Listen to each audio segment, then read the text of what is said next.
The number of Americans with food allergies has doubled in the last decade. That's our Techstination. I'm Fred Fishkin. Joining us is Dr. Ruchi Gupta, professor of pediatrics and medicine at Northwestern's Feinberg School of Medicine and author of The Food Allergy Experience and Food Without Fear. Thanks for taking the time with us. Yeah, thanks for having me. Well, you are also a mom, I understand, to a child with severe food allergies. Yes. Is Were you specializing in this before that, or did this prompt you to get involved? No, I was actually specializing in it before that. So 3 years into studying food allergy, my daughter was playing with my son, eating a peanut butter and jelly sandwich, and had an allergic reaction around the age of 1 with full body hives and vomiting. And then I became, part of the community that I was studying. Well, tell us what some of the signs and symptoms of life-threatening food allergies are that parents should watch for when their babies are very young. Sure. Food allergic reactions are often challenging because they can impact any organ system. So, in young infants, we commonly see skin symptoms, so a rash or hives, swelling. And this can happen, but it doesn't have to. And it can look different in different skin tones, which is also important. The other common organ system is GI. So, vomiting is very common in young infants. Respiratory, so trouble breathing. Often they'll be coughing excessively, or you'll hear wheezing. And then, when young babies, they can't talk to you. So look out for excessive fussiness or, like excessive tiredness or lethargy. Those are important signs. What are the most common food allergies we're seeing today, and do we know Yeah. why there's been this kind of increase? Yeah, great question. So, the most common ones, that's an easier one. So, it is peanuts, tree nuts, which we know, milk and egg, which are very common in young infants, shellfish, finfish, soy, wheat, and sesame. We call those the top 9 allergens, but you can be allergic to any food. And your question about why, that's a big question. We're better understanding it.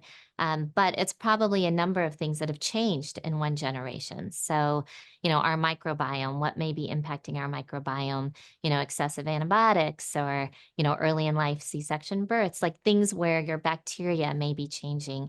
It can also be things like what we're eating, what we're putting in our bodies. So there are a multitude of factors that we're really trying to get our finger on. Early introduction is a way of prevention. So we know that introducing some of these allergenic foods early in infants can potentially prevent food allergies.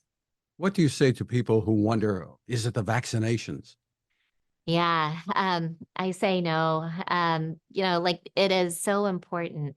Vaccinations play a very important role. And so we haven't seen any correlation with food allergies and vaccinations. You recently partnered with Brittany Mahomes, who has two young children with severe food allergies. I guess a Super Bowl ring or two in the family Yeah. doesn't make you immune. No, it definitely doesn't. And, she has 2 children, Sterling and Bronze both have food allergies, and in conversations with her, it was very scary. She was doing the prevention. She was introducing peanut products to Bronze when he had an allergic reaction, and she ended up in the emergency room. But now, it's great to hear from her and her to, share her platform for awareness because she's become very, very confident because she has an action plan. She knows how to recognize those signs and symptoms, and she carries her 2 AviQ injectors or AviQ epinephrine auto injectors with her for both her kids. Because it is the one FDA approved epinephrine auto injector for infants and toddlers. And it talks you through a food allergic reaction and when to use it and to call 911. So I think it's given her a lot of confidence as she travels and has so many people around them and different people maybe taking care of their children. So, they all now know, how to manage, Sterling and Bronze's food allergy. And this can affect family life in so many ways, from family get togethers. What should I put out? What shouldn't I put out? And where can we go? Kids are going to school. What Yeah. advice can you share for parents who are living with these fears every day? Absolutely. I mean, food is a part of every single thing we do, right? And every single thing your kid does. And so you are 100% on all the time and have to be vigilant and prepared. And so very, very important to talk to your doctor, get to the allergist, make sure you know how to recognize signs and symptoms and how to use that epinephrine auto-injector like AviQ.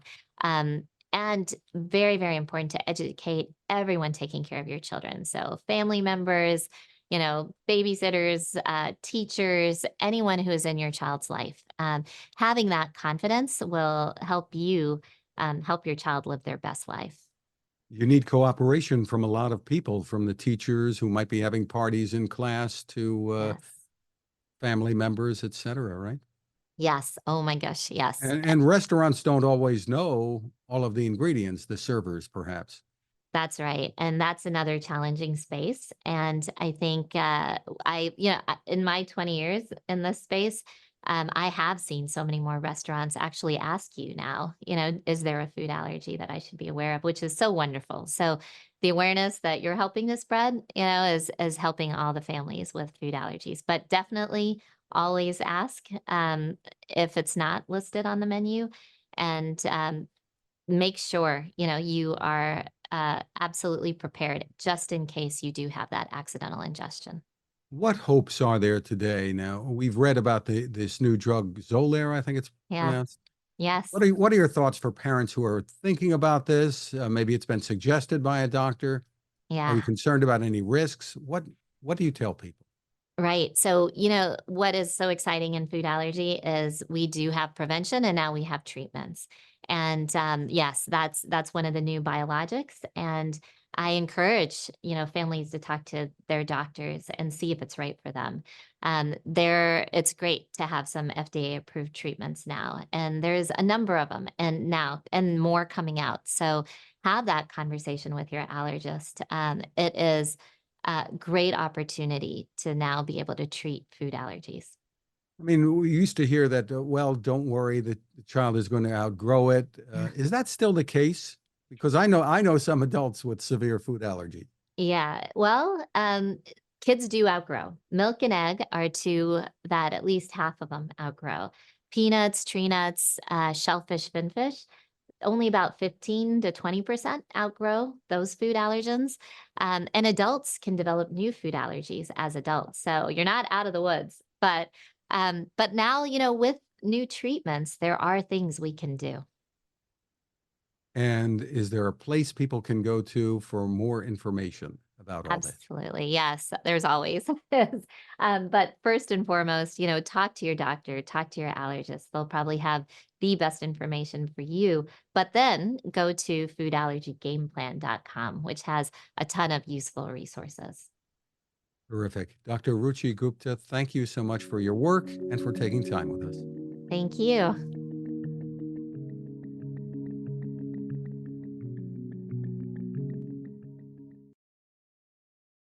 Now this. It takes a lot of listening to build a better radio, and that's just what the folks at C. Crane have done. Bob Crane and his crew, nestled among the rivers and tallest trees in the world in Fortuna, California, have made a habit of listening to their customers.